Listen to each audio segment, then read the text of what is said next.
Introduction. It's all about a plant. Ganja, weed, grass, hemp, marijuana, Mary Jane. Call it what you will, there has never been a plant as misunderstood as marijuana, nor has there been a plant with as much potential for mankind.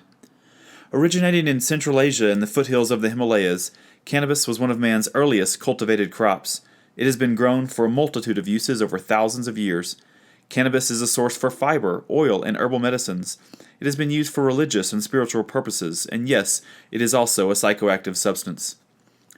Cannabis fibers have been found in pottery shards estimated to date back more than 10,000 years. The earliest records documenting the use of marijuana are from the Chinese Emperor Shen Nung, who lived around 2800 BC. Shen Nung was considered the patron deity of agriculture and is credited with the discovery of cannabis as a therapeutic agent. Cannabis first came to the Western Hemisphere during the colonization of the Americas, where its fiber was important for the production of rope, clothing, and paper. Cannabis was an essential herbal medicine in Europe and the United States in the 1800s, and was even added to the official U.S. pharmacopoeia in 1850. Even though cannabis was valued for its medicinal properties, by the turn of the 20th century, American attitudes toward cannabis, which was increasingly being known as marijuana, started to change. The movement to ban alcohol that led to prohibition also influenced attitudes toward cannabis. The use of marijuana for recreational purposes by immigrants and later by African Americans and entertainers also contributed to the negative views and subjected the plant to increasing attacks. As the 1900s wore on, a movement to ban marijuana was gaining momentum worldwide. Led by the United States, this effort was delegated to the newly created Federal Bureau of Narcotics.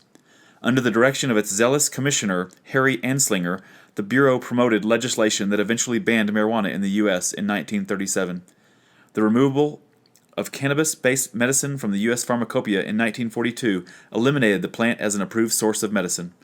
By 1960, marijuana was illegal throughout most of the world.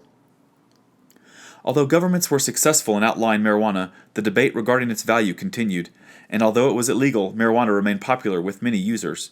It was viewed as a symbol of peace and rebellion, thanks to the hippie generation, and a gateway to addiction courtesy of the war on drugs. Despite the concerns surrounding marijuana use, mainstream sentiment continued to change. More than half of adult Americans now favor legalizing it.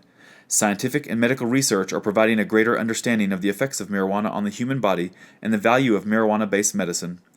Over the past 2 decades, the movement to legalize or decriminalize marijuana gained momentum, led by patients and families who directly experience the therapeutic and health benefits of the plant. The medicinal properties derived from marijuana are now being acknowledged by many healthcare providers and policymakers.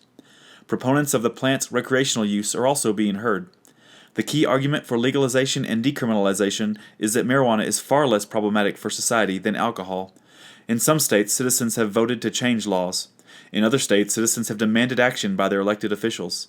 This has led to a legalization of marijuana for both medical and recreational purposes in an increasing number of U.S. states, territories, and Native American tribal lands. End of introduction.